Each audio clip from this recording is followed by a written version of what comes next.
Hey everybody, and welcome to a conversation with Dak Mills. How you doing today, Dak? I'm doing great, Bob. How are you doing? I'm good. I actually talked to you not too long ago, and I'm trying to remember what was our topic on that one. I think it was just the most random things we are talking about. We talked a little bit about ideas, a little bit about politics and just life in general. And we kept it nice and breezy, but I feel like Yeah, a good conversation overall. We're talking about a lot of good stuff. yeah. I was. This may be very, very similar. Yeah.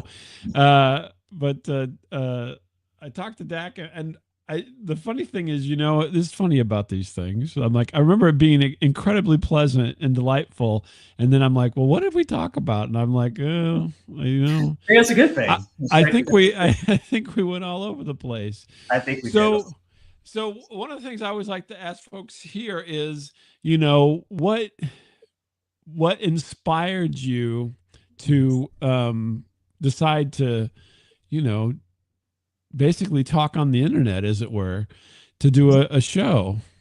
Yeah. For me, it was that I feel like, it's a very vast open space. Everyone has an opinion. Everyone has, a chance to voice their opinions. I think for me, it was more, I felt there was a lot of misinformation out there in the world, which I feel like is always a thing. And Mm-hmm. I always love to be able to be the voice of reasoning. I've been there in my friends, I've been there in my life, and I've been there in most of my relationships. So I thought on a podcast platform, it'd be great to have these great conversations that I was already having in my daily life with people, and Mm-hmm. I wanted to kind of take that to the next level and start a podcast. And I was like, okay, this would be great to do that. And got a chance to talk about a lot of great topics and meet interesting people. But I also realized it's very daunting. It's a lot of work, on top of it. But I enjoyed it. I think when you do something you enjoy, it's the saying is always it's never really work. So yeah, I just really want to have open conversations with people and just have open dialogue, and that's kind of the reason I started my podcast. But that's interesting. Now, do you think that your friends and so forth would say, you know what, Dak is the voice of reason, or do you think anybody would push back on that? I don't think so. I think to this day, I don't want to toot my own horn. People still find it that I think that I'm their therapist, and so they kind of just I'll ask a question like, "Oh, how's your day going? Or what's going on in your life?" And I normally check in on my friends from time to time, and then the next thing you know, I get a slew of 15, 20 minutes later, what's going on? And I'm just like, "Oh, you're so easy to talk to," and I'm like, "Oh, okay, thanks." I was like, I just asked how your day Well, was going. I didn't know, oh, this was going on, So I would say I'm probably an easy person to listen and talk to, but I do think I give good advice.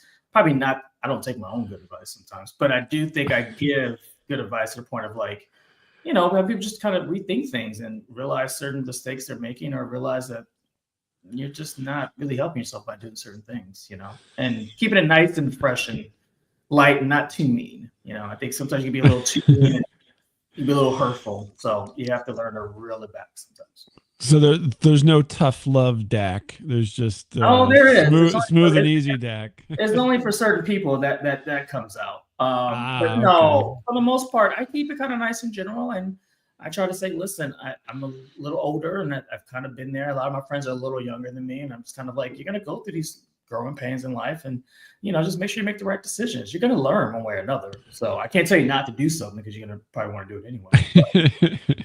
But That's just, yeah. It's amazing how you know how much good advice goes unheeded. absolutely. Um, but that's one of the things you have to like about being human is the fact that you can hear something that's probably the best thing for you and decide, you know what, I'm not going to do that. I think a lot of times the key time I think it happens a lot is in relationships, and I have a lot of friends in good relationships and some very upheaval relationships, and I just kind of like I don't understand it. Once again, I'm not living your life; it's your life. You do what Mhm. you want to do, but I'm also like you gotta start looking at your patterns of your dating life and realize it's not always the other person; it could be you sometimes. That's a little harsh. So it comes up with certain people. That's a little harsh. It comes up with certain people. But I mean, I think in reality, it's like, it's almost like you said, it's like you just kind of, I'm not going to beat a dead horse over it, but it's almost like you're going to keep doing what you do. I can't really change that about your scenario. Right. But Also, I'm not gonna sit up here and just let you get off scot free and be like, "Oh yeah, I'm gonna do it." Okay, well you've done this before. I mean, the, uh, the, the same they should outcome. call you the director. They should call you the director. You're the director of the True. drama club, right there. Might not be wrong, but my life as a reality show would be very interesting. Let's put it that way. You're helping. You're keeping things on task for the drama club out there. Yeah. So you said, okay, I'm gonna put these things out there on the internet and so forth. And Sure. is there anything that you're wanting to get? I mean, you're having the experiences, right? I think that's one of the key Mhm. things about all this. And I think the interesting thing about that is that these would be we've as a society perhaps we've taken these experiences that happened in public Yeah. before and now made them public, which is kind of Mhm. a weird kind of flip on language, as well as the fact that we're in an internet culture now, right? So you may have met these people like at a restaurant or wherever, right, in your daily life, and had these conversations because you were you know kind of brought together for various reasons. But now it becomes a little more structured, and then it's presented to where not only can the people around you listen to you, but other people in disparate, all over the world potentially could listen to you, like we're doing now. So the it I find that fascinating just in thinking about it. Is I wonder what is the trigger for that? Because I mean, everybody seems to be in tune with it right now. In the past, that it may have made people terrified to think, oh, this conversation is going to be out there for anyone who wants to hear it at the click of a button. Yeah, I think for me or my understanding, or what I think my ideology on it is reality TV changed all of this. When we had the opening of reality TV, people had a fascination. I'll be the first to say I do because I love my housewives. I'll be the first to be up in that 24/7. Hmm. And I think when that kind of culture came into our world, it was more of like I could relate to these people. These are people I either think are messy or crazy or just fun or entertaining to watch, and realize that that's probably some of the stuff you probably do on a daily basis. So when people get on a podcast or they listen to a podcast, I have certain podcasts I listen to. A lot of mine mostly are very political, but mostly artists and writers, directors. I love entertainment. Uh, Hmm. it's you're getting an insight into their lives and the process of certain things. Like for me, the example I use for like I listen to, um, uh, oh god, wow, I'm looking on a freaking name right now. Jack Shepard's podcast. Hmm. And so his is really good because he just talks with a lot of celebrities and people, and they talk about just the process of like getting to know one another, how their working process is when it comes to movies, and he gets with directors and different things. And so it's things that like you don't feel alone. I think Hmm. sometimes people feel like they're just alone in their process of feeling like I think I'm the only person that's going through this, but then they hear something like, "Oh my gosh, I'm not the only person," and that makes people feel a little more special in a way that they don't feel so alone. I think in a level, it's um, it's a it's a connectivity thing. It's a Hmm. feeling connected to the world in a way and not feeling so alone. But it does get tough sometimes because like you don't want to use certain people's names, and so you're kind of like, I sometimes don't want to talk about my ex, and I don't want to use his name per se. But it's Hmm. like it's like certain situations. But I think people who know who it is, they know who it is regardless. But I never try to blast anyone. I never try to say, "Oh well, you're so and so," and blah blah blah, this and that.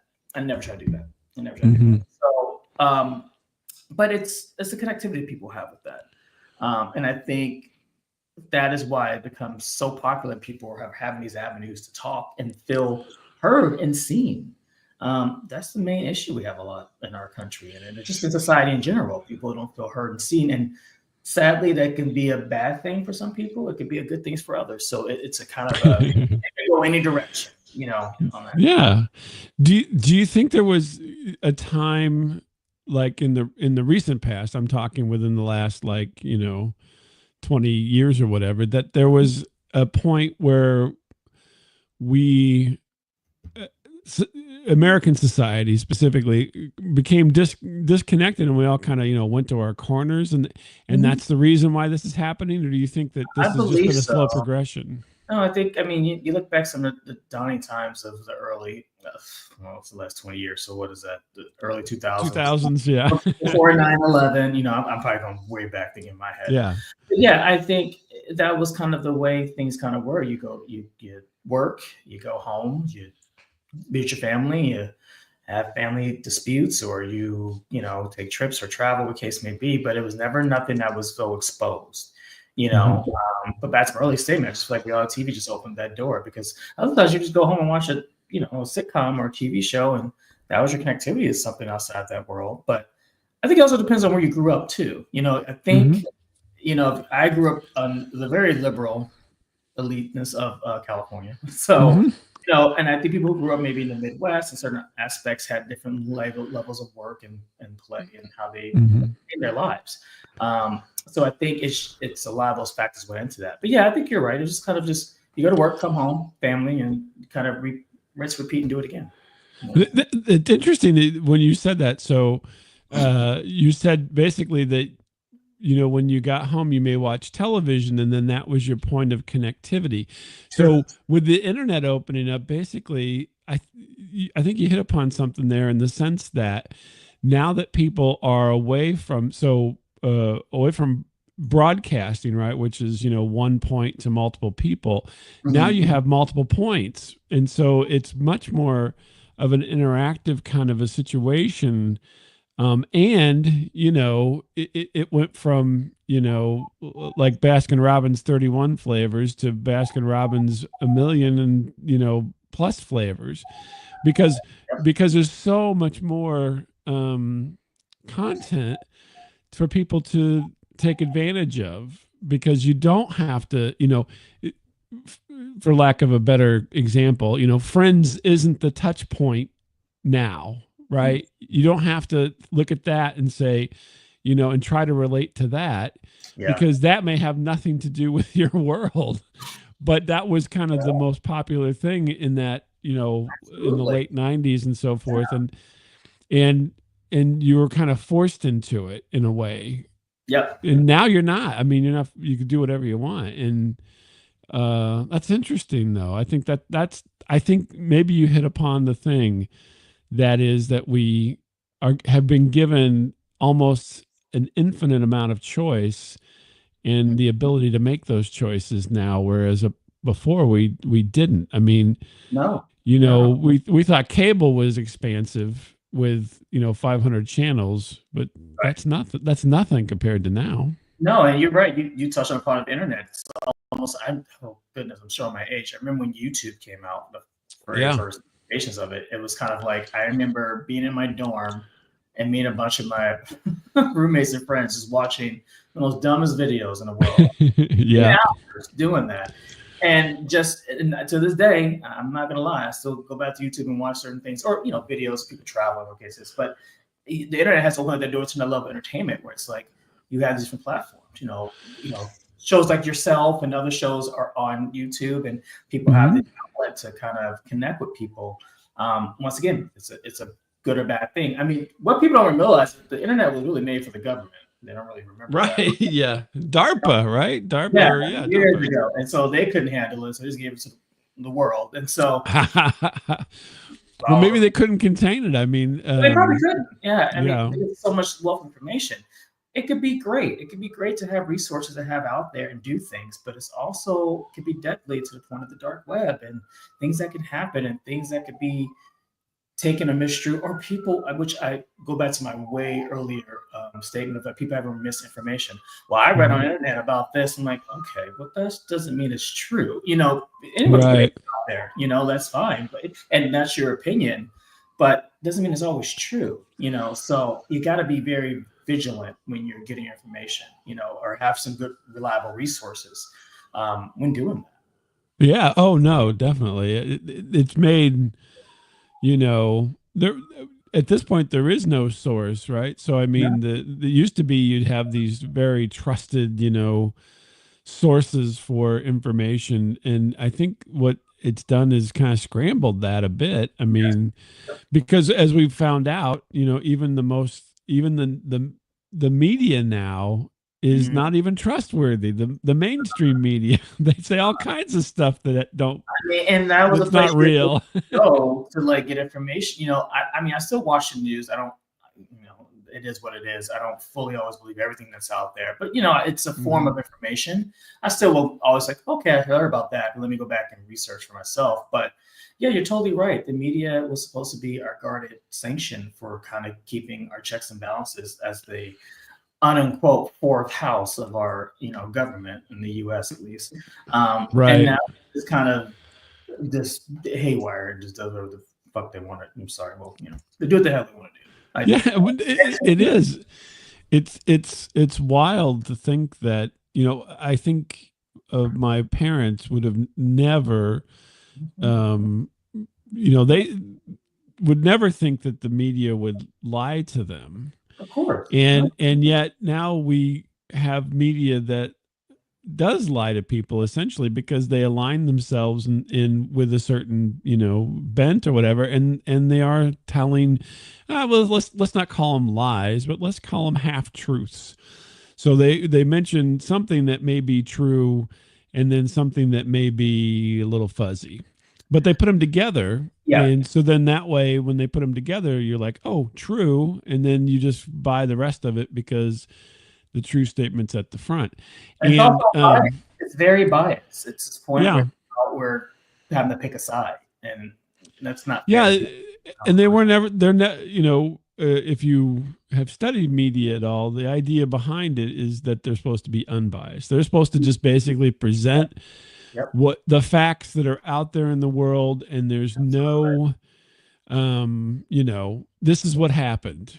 Like, Mm-hmm. well, for instance, Dak was on a show, and the fire department went by. That's it, right? Because there was a siren in Yeah. the background. Yeah. No, that's but true. but that's it. That's what happened. Do we know that it burnt down? Something burnt down. We have no idea. We just know the siren went by, and that's it. But now they delve into, why are there so many sirens in the city? And What's going it, on? What espionage is it's a happening? psyop on the people of the city. Yes. That's so true.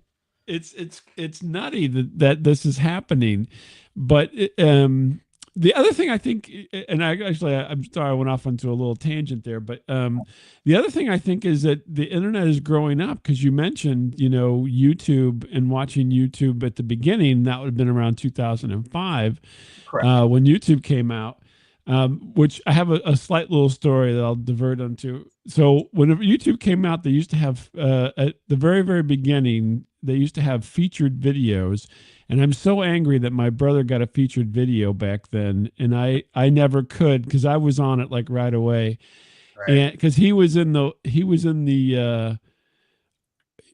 a boat in the ocean while they were demolishing a building, and he Oh. did a phone video from like a flip phone of Mhm. this building collapsing, Oh and it wow. made the front page of YouTube back in 2005. And I happened to, I was interested, and so I happened to be watching it. I couldn't believe that he made it on the front page back then. I was so angry with him. I'm like, I've been trying to get something on this stupid YouTube, and here you Right. go out with your stupid flip phone and get it on the front page. Anyway, but the point of that is, and we're siblings, so this is all part of the process. But the but the funny thing is I think now, 20 years on almost, the internet is growing up. And Absolutely. so we're having these kind of discussions about things as opposed to just seeing buildings blow up or seeing people, although there's still a lot of people falling down videos on the internet. I Mhm. think though that the tide is turning to where there's much more constructive elements to it than there have been in the past. Yeah.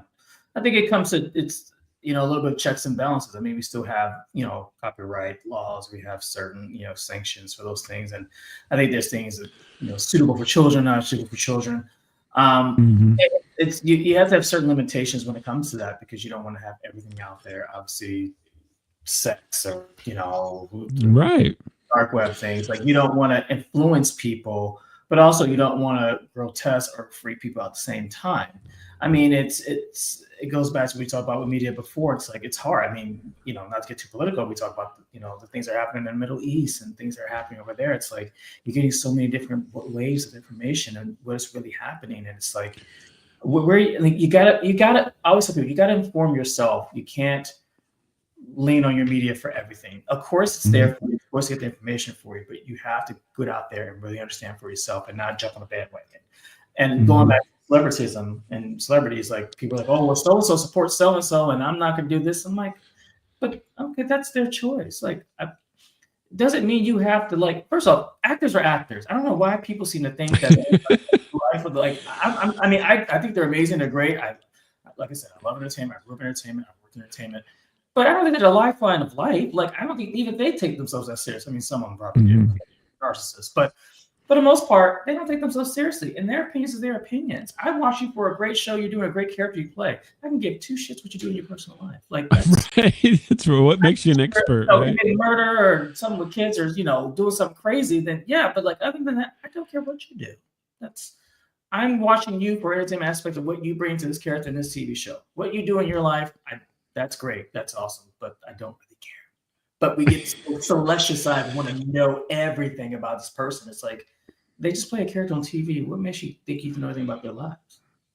Well, and I mean the funny thing is, and I'm trying to think if I have examples, but I've encountered this to where some people in entertainment are incredibly interesting people and lead a very, very rich, full life in the background. And some people are the most vapid, shallow people. and I met some of them. Yep, I know. And they don't really even, I mean, their life is basically guided by being a celebrity as opposed to being guided by being themselves. But I mean, the same can be said about everybody. It's not like they're just picking. We're picking on celebrities at the moment, but there's the people that you can relate to the most. But then you got your Aunt Margaret or your Uncle Joe who says some crazy shit, and you're like, I know, but everyone has them for their family, So everyone wants to feel important. You always have that one. Some people always do. They won't admit it, but they have that one friend who just does the most outrageous, stupid shit, and you're just like, why am I friends with you? And then like.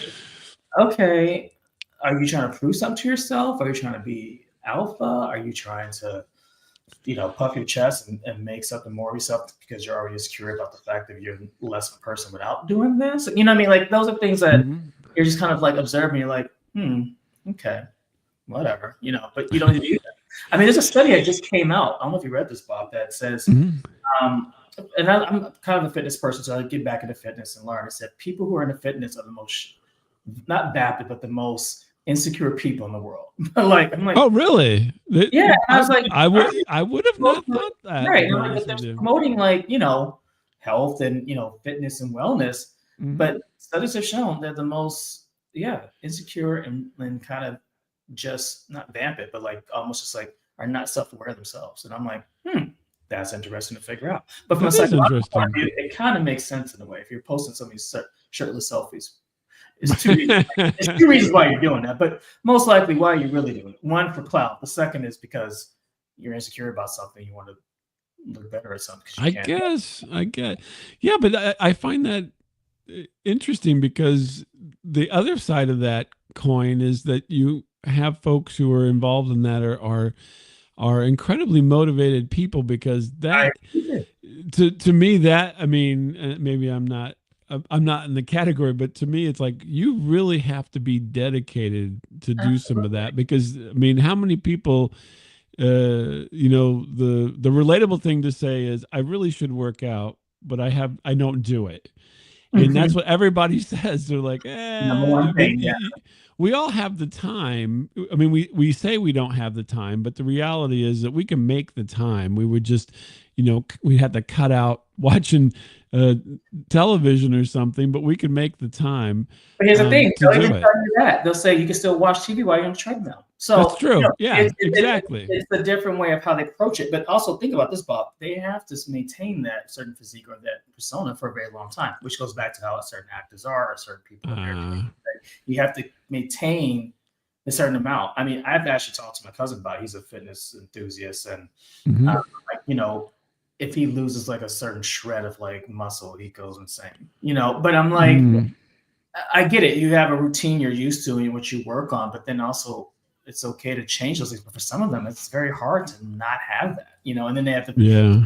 episode have to keep up with the image they put out there. And if they don't, then their followers lack. And then this goes back to social media, which takes me to another tangent of how that could be a good or bad thing because it takes you in this whole, oh Well, my God, I don't have followers. Something's wrong with me. And I'm like, who gives a fucking flying shit? well, that's true. So yeah, we have this horrible feedback loop now in place, I would say, with social media. So, while I do that, I'm gonna put your Instagram up just to be That's me doing. What's wrong ironic. with me? Yeah. The most nonchalant, like, what's wrong with me? But yeah. But yeah, it's a weird feedback loop now where people are like judging themselves based on this system that they totally have no control over. I mean, it always baffles me that you have a certain amount of control over your life, right?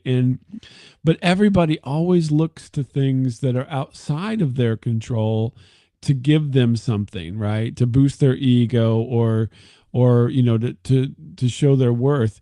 And social media is probably one of the worst things because most people don't even know you know how it works. I mean, in the sense that you put stuff out there and it may be the most brilliant thing ever, and yet no one sees it. No one sees it. And No one sees it. and so then the weird thing is that we're all hamsters on the wheel, but we're not driving ourselves at that point. We're driving Instagram. We're helping Instagram more than we're helping ourselves. Of course we are. And I think the problem is that you have to, once again, determine the good from the bad of it. Social media can be really great. I don't want to rag on and say it's bad, but put it from this, I use it from my aspect. People see I post something. And for me, I'm all about, once again, media, art, history, things I find intriguing, I'll post about. Mostly my Hmm. travels, because I want people to say, like, there's a world out there. You should try to get out and see this world. You should try to make every effort to do that and really broaden your horizons. I think that's some of the positive way. People who like to do makeup tutorials or back to fitness or certain aspects. I think those are great things to have out there. There's nothing wrong with that. But what becomes a problem is that you see some people who travel and you're like, oh my God, I can't afford to do that. Okay, you may not be able to afford to do that now, but maybe it's something you could put on your bucket list down the road. Don't feel like you have to always do everything someone else does. I would get friends to get envious of me. They're like, oh my God, you went here, you went there. And I'm like, yeah, I said, but there's different ways you can do that. And then I turned into a business, a side business man is just doing travel for a lot of my friends. I'm like, well, I can do this for you. This is where I stayed. And, let me help you out with this and that. And so it was a wealth of information I was giving the world to say that these things are possible for you to make happen for yourself. And you can do that and feel comfortable knowing that there's a world outside of the four walls that you have every day around you, which sometimes people feel like they don't think that it's possible. And the Yeah. scrolling is really bad. You got to realize you got to put yourself on mute sometimes. I love a good travel blog. I love a good cooking blog. I love fitness, but after about 30 minutes, I'm like, okay, I gotta walk away. It's not, Yeah. it's not that I don't want to keep doing it, but you can't get into this habit of doing it over. I love my best friend. I love him to death. He will be on TikTok for almost an hour to 2 hours. And I'm like, Wow. and I'm That's a like, lot. I'm like, you could be doing something else and not do that. Like Hmm. just minimize yourself. I'm saying don't cut it out, but just minimize yourself from it. Take a little bit Right. of time, enjoy it, and see it, and then get out into the world. Say, for instance, you see something. I see something sometimes. I'm like, wow, that person went to Prague. Oh my God, that's such a good trip. Let me investigate that for myself and look into that. Maybe it may not happen this year or next year, but let me look into that. It seems like such a cool thing, and translate it to something that can happen outside of the digital space that you're saying. Yeah, and, you mentioned. I think travel is one of the greatest ways, especially if you're, a younger person, to open your eyes to Absolutely. the world. And I think the unfortunate thing is we've got it as a society, we've got it flipped, right? So We old do. people get to travel and young people don't get to travel when it really should be the other way, because Should. if it was the other way, then I think that there would be a lot more understanding in the world, Oh, because you would see for yourself, right? mhm. How what the world is like.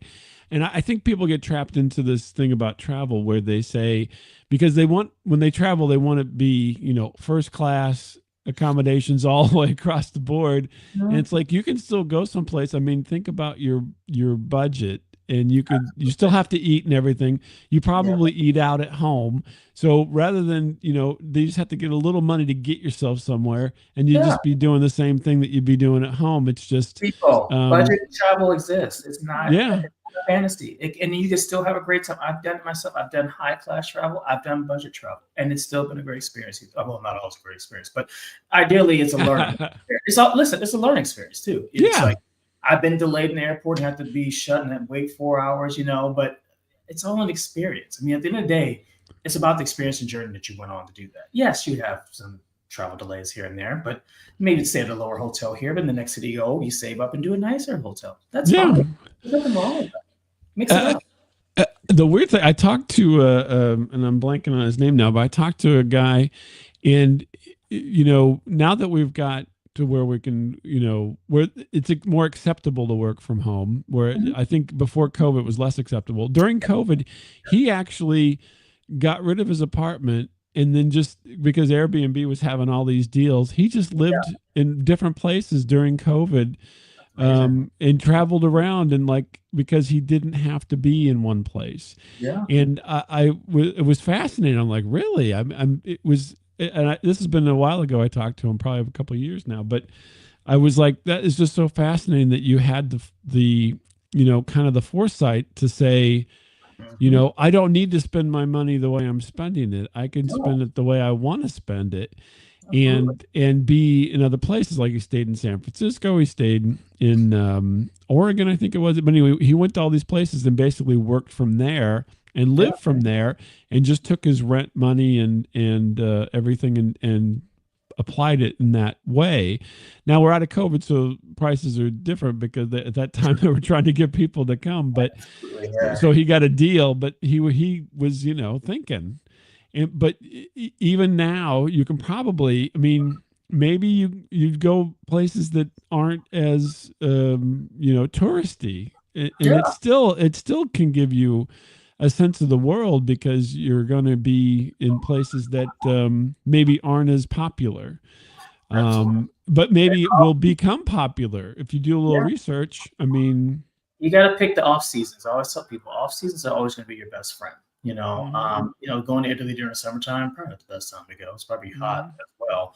But find different times to do that and find a flexibility. If you can work remote for a week, like for myself personally, I could work up to 3 weeks remote and not be in my office. And I'm like, mhm. oh, I go work in another office, and that's fine, and that works. You find your limitations, and work from there. And just what I'm saying, just make it your own. Just make it your own. Do I ever feel like you're alone in the process? There's always someone that done it. Follow people who do it. I think there's a channel about people who work remote and go to Bali and everywhere else, Right. and know how to budget travel and know how to get, the deals on the airlines. Mhm. Do it for a little bit and see if it works for you. It may not work for you, and you're like, hey, I tried it, didn't like it. All right, fine. And that's Yeah. okay.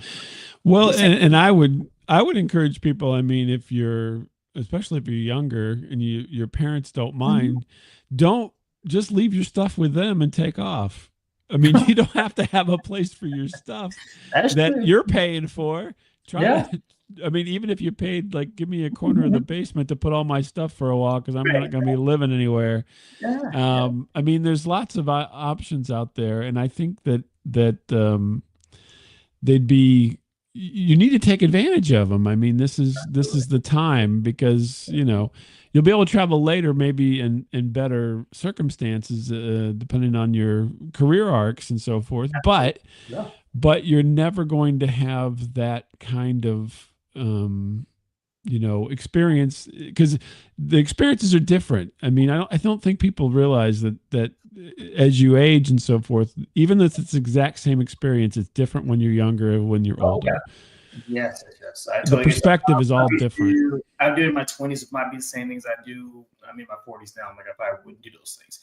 Certain levels, like, I'm not going to a hostel. It's just not my thing. But, I mean, there's some people who still do that, and that's fine. Me and my partner are very different on this aspect. Like, he's more of like a bohemian hipster and do whatever he wants to do. I'm more like, I need a nice place to stay, and I want to make sure it's good. And then, then scamp on different little excursions along the way and kind of mix it up a little bit. But you just got to find those balances and know that everything is different for different people, and be safe about it too. Obviously, travel different places about your safety, but always read up on stuff, check up on everything.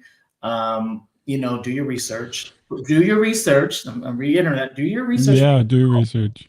And make it great. And I can tell you firsthand, I have not been disappointed. Maybe only one trip that was very horrible, but that's probably one out of 10 or 20 trips I've done. I've never looked back and like I didn't enjoy the experience.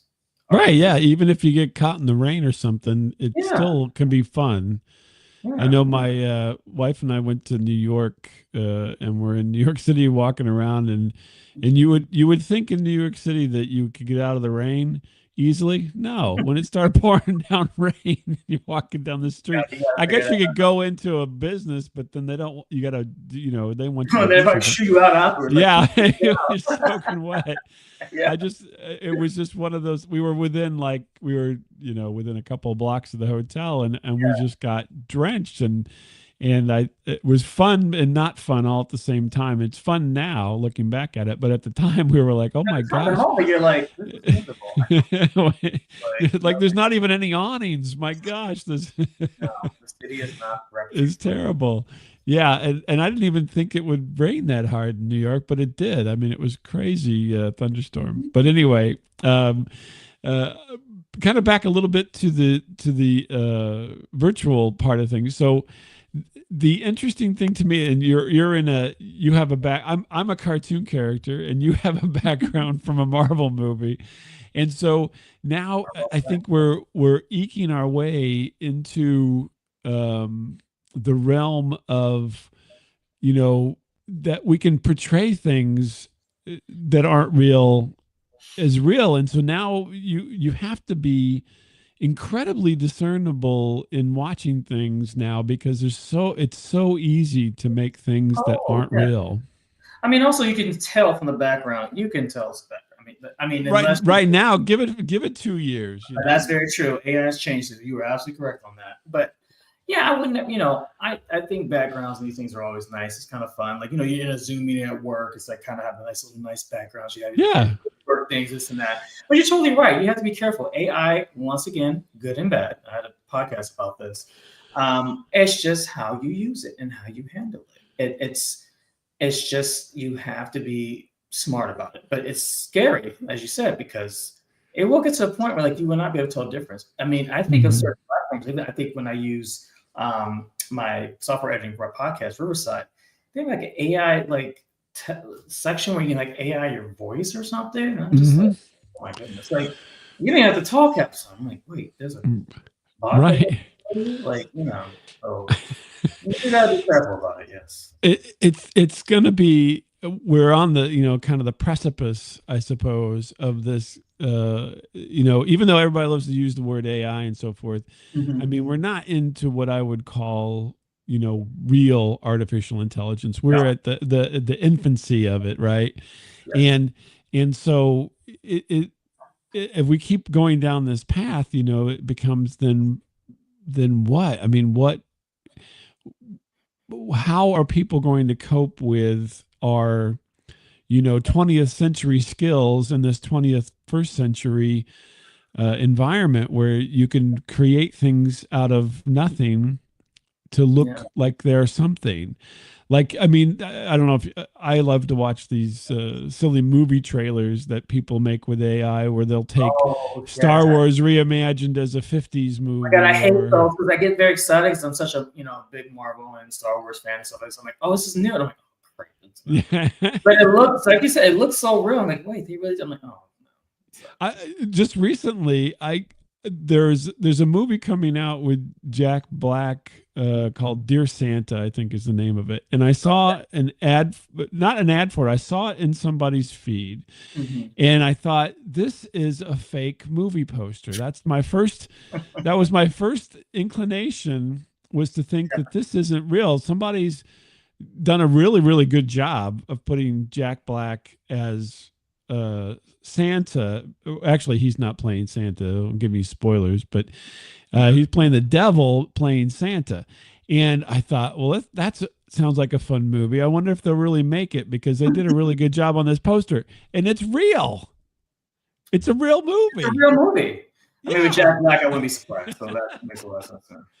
But when I saw it, I'm like, that's not real. That was my first inclination. And so there's so many of these things now, because there are people who do fake movie posters. It's all, to me at this point, it's an art form. They've done such a good job with them, that, and Oh, absolutely. they look so good. I mean, Yeah. this is art. But now we have to discern. And I was just like, I can't believe that I mean, I went to I think I went to the good side of assuming that it was not real. But now I'm keep questioning myself. Is that really a thing, or is this not a thing? And that's now. And so I can't imagine what's going to happen in the future, Oh God. as we go along, you know? I used to think of I used to make this joke about Skynet, from Terminator. I was like, Hmm. Skynet's going live. It's like Yeah. gonna take it. I mean, not that I don't think Skynet really happened. Hopefully, but yeah, it's one of those things where, like, you're right. We're in the infancy and we're getting started. But once again, it's about. I tell people, don't be scared of it. It's embrace yourself and understand it and learn it. It's not going to be easy, of course, but I think the more you're aware about it, and back to my famous word of research, figure it out and understand as much as you can. It's not quantum physics. It's not quantum mechanics. I mean, once again, if you understand that, then you're a genius, and that's awesome. Good for you. But you just understand the basics of it and understand how that works. And then I don't know if it gets to the point where we can, you know, detect the AI detector versus a life model decoy or somewhere. We're not at Westworld yet, like creating computers. Right. Westworld. Hopefully, we're not there yet. But Yeah. yeah, it's just make yourself understanding of it and be open to it and don't be too scared of it. I think the scarcity and the unknown is what makes it a harder thing to accept for some people, because it's something that's so out of what they may know or what they may understand. And I mean, we've had training at work on it, which is crazy, because now it's like we can use it at work. We can only use it a certain way at work. You can't overuse it. And it's like, so what are you telling us? At some point, Right. our jobs will be I won't say obsolete, but like it's gonna to the point where, like, maybe it's supposed to make things a little more automated, but I also feel like that's part of your job to do certain things. So like, you're just gonna talk to the computer for everything, but we use the computer for everything. So once again, it's a whole catch-22 over and again. It just kind of comes all in one big Well, it may be ball. that these jobs that are being kind of usurped a little bit by this technology, it may be that job becomes the person becomes the one who has to discern, because it's not just going to come from within, it's going to come Yeah, from outside. And so now you need to have somebody who's an expert to say, mhm. what is this? Are we looking at something that's legitimate? I just think of all of the phishing things and spam, and I mean, it's gonna get to legal documents, and you're gonna receive legal documents that are fake, that say you owe a bunch of money, Yeah, and somebody's gonna have to be there to say, no, this is not real. absolutely. And we're on the precipice of that. I mean, it's all these things are going to happen, because any technology that is good for people can be used to be bad for people, and we just have Same movie, we have to be diligent. Impossible. Yeah, we've seen Yeah. movies that's all. Now, I just had a thought. We kind of tying some of this together and wrapping up here, is that wouldn't it be interesting to think, especially, I mean, the problem with VR is it's never really taken off in Yeah, its current incarnation, because of the headsets and stuff. I think once they get the headsets down to where it's you don't feel like you're strapping a baby to your face or something that you can Well, is people the will buy into it a little bit more. but is I didn't I Apple come out with one of the Vision? Is the Vision Pro? I didn't never tried it, but Yeah, Vision Pro, but is that it's good or still is it kind not? of bulky, I think. Oh, okay. The bulk of it is what I think turns people off. If it was just a pair of glasses, then people would be way more, into it but you have to put this thing that's kind of heavy. But the do you think there would be people who basically go around like you could say, I want to travel without traveling, and then you have people in different places who become your, wear something like you wear something, you become the person, kind of Yeah, yeah, there was a movie about this with robots, but I mean it could be with people too, I suppose, I where you're like think walking around a bazaar somewhere, and yeah. but you're the one watching it. There It'd be was wild. I don't know if you remember it was a well, I don't think it launched or went off because they said VR was hard, but I remember Snapchat created something called spectacles, and I Hmm. think what Yeah. happened was you would wear the glasses, and it would be like your live Snapchat without your phone, but you wear the Hmm. glasses, you could kind of I don't know if you probably couldn't live record, but you could take pictures. So I think they were trying that aspect up, saying like, if you're traveling or wherever you are, if someone wants to know what's going on, they wear these eyeglasses and you Right. do. But I think Google Map kind of does it in a way because if I don't know an area, I go to Google Map. I mean, obviously they drive around with the cars and do all the things. Right. Yeah. Yeah. Yeah. But I would just want to see it for myself. I mean, maybe it's just me. Like, I mean, I would like to get understanding of a neighborhood, understand certain aspects, but I still want to be able to just physically be there. Oh I do yeah. No, I do totally. understand some people can't be there for either certain reasons or the case may be, but Right. I wouldn't want to take away from the aspect of actually really being there if you can That avoid it. now we tied into celebrity, right? So like we Well, say we have celebrities who pay people to go be normal. Like I remember the story about Michael Jackson basically closed down a grocery store because he just wanted to have the uh the experience of going shopping because he couldn't, right? He was so famous that he couldn't even leave without security and everything. So he closed down a grocery store, and he literally brought, I think he brought staff and so forth, but he brought people in to be other shoppers, and they spent an afternoon grocery shopping. hmm. Isn't that wild to think about? I It's hear that wild, but I story. also I get it, but also it is I guess a little different because that's like LA. This is where it's LA versus New York. Because in New York, celebrities come in somewhere, no one gives two shits to be honest. They're just like, oh, there's no one. Okay, great. Maybe a little bit of frenzy here and there, but nothing like it is in LA. Because I've seen it in LA, and I'm like, oh my god, like it's intense. Here, it's just Yeah. kind of like you can see Holly Berry or Brad Pitt, whoever, go into a store, and you're like, oh, cool. I think I seen Adam Brody walk around one time at the museum. Awesome guy. I was Yeah. just like, it's not a big deal. But yeah, I get that because I think you do lose a sense of yourself in that world. And I think also there's a difference between being an artist and being a celebrity. I think a lot of people don't want to be a celebrity. They want to be an artist. They want to do Right. Right. and create the stuff and make it happen. I mean, it was crazy because we just had a few weeks ago a Timothy Chalamet lookalike contest that almost got shut down because there's so many people who look like Timothy Chalamet actually showed up. Actually showed up. And it was just freaking hilarious how sometimes it just changes from time to time. I think he got a rile out of it, but I thought it was hilarious. I mean, that maybe came out for that, but it yeah, it's really interesting. But I think you want to be able to still be yourself in that aspect, but that is hard too. But I think in that world it does blend because it's almost like I want this, but do I really want this? And Hmm. that's tough. You're gonna give up something in the contract Right. of doing that, and that's very hard. In the case of Michael Jackson, is Michael Jackson. That man can't go any. I mean, rest in peace, but he couldn't go anywhere. Right. Yeah, Michael he Jackson, couldn't go anywhere. Yeah, Cher or he was. Mariah, like these divas we know for years. Those the kind of Mhm. names. Yeah, you realize at that many years stage in that career, that's not happening. And you have to be okay Yeah. with it, sadly. But it's still kind of it's kind of sad if you think about it, though. Yeah, it is sad. It's sad for folks who can't have any kind of normalcy in Yeah. their lives.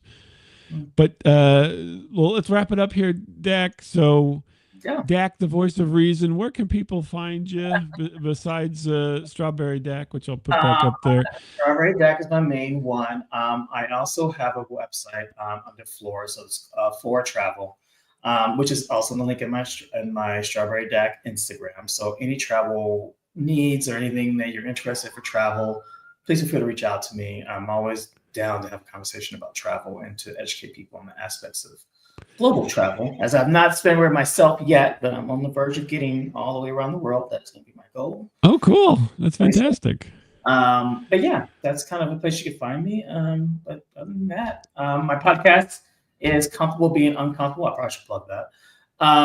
We wrapped up our second season, so that has wrapped up for the year, this year, 2024, and then we will start back up in February next year with some new guests and Yeah. new things as well. So I'll take a break for the holidays, be with family and friends, and then I ramp up again in the new year. You're leading a very what do you want to call it? A very balanced life by doing Trying to. The key word is yeah. trying. Easy.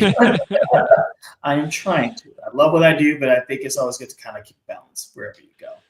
Yeah. Well, everyone, listen to Comfortable Being Uncomfortable. Go buy Strawberry Dak on Instagram, and I mean, it's great talking to you again, and we will catch everybody again next time. And enjoy yourself. And Dak, I'm going to call you the voice of reason from now on.